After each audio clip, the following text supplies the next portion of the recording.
What's up, everybody? Today is the day I've been waiting for a long time, the day my tummy is always waiting for, the moment I've been craving for years on end.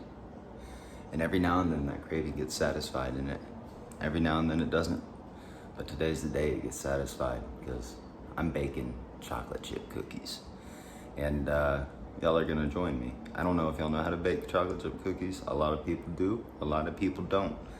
It's really easy, so I'm just gonna share some ways to do it, that I do it, I guess, and it gives me should say a chocolate chip cookie cake that's to die for, or at least that I love. I mean, I don't know that you can fuck up a chocolate chip cookie, so maybe that's something to be said.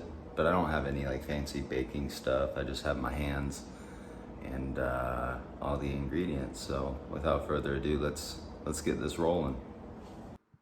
All right, so first things first, we're gonna start off with 1 cup of salted butter, and we're gonna make sure it's a little soft. Then we're gonna dump another cup of white sugar right on top of that. And once we get that good old white sugar down, we're gonna throw another cup of light brown sugar. Yeah, that's right, we're mixing sugars. And then once we mix these sugars, we're gonna toss in 2 teaspoons of vanilla extract and 2 large eggs, and we're gonna cream all that together. These are gonna be our wet ingredients. So we're going to mix all those together, and then after we mix these together, we're going to add our dry ingredients with 3 cups of flour.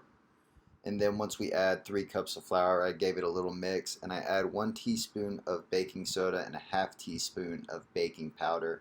And then one final step, 2 cups of chocolate chips. And if you want more, you can add more, and if you want less, you can add less. It just depends on how much chocolate chips you want. Now, I'm not separating these into cookies. I just dumped the dough right in there, pressed it down, and made a cookie cake in a cast iron pan. That's how I like to roll. Cast iron pans are awesome. You can use them on the stove or in the stove. So that's what I did. And then you preheat the oven to 375, bake it for 8 to 10 minutes, and once you pull it out, it should look golden brown, just like so. If that doesn't bring a tear to your eye, I don't know what is. But just look at it, man. Beautiful. Served hot and gooey. Okay, now it's time to try a piece of this cookie cake. So that could bring world peace right there. Wow. That's delicious. Gooey on the inside, nice and crisp on the outside. I cut my slice hot too, so it's still really soft and chewy and kind of just like a little more gooey. Things kind of falling apart because I like my cookies that way, but I'd recommend letting them cool off for a little bit if you want them to be more solid. If y'all like these videos, like and subscribe. And if you don't, well then, I guess enjoy your life.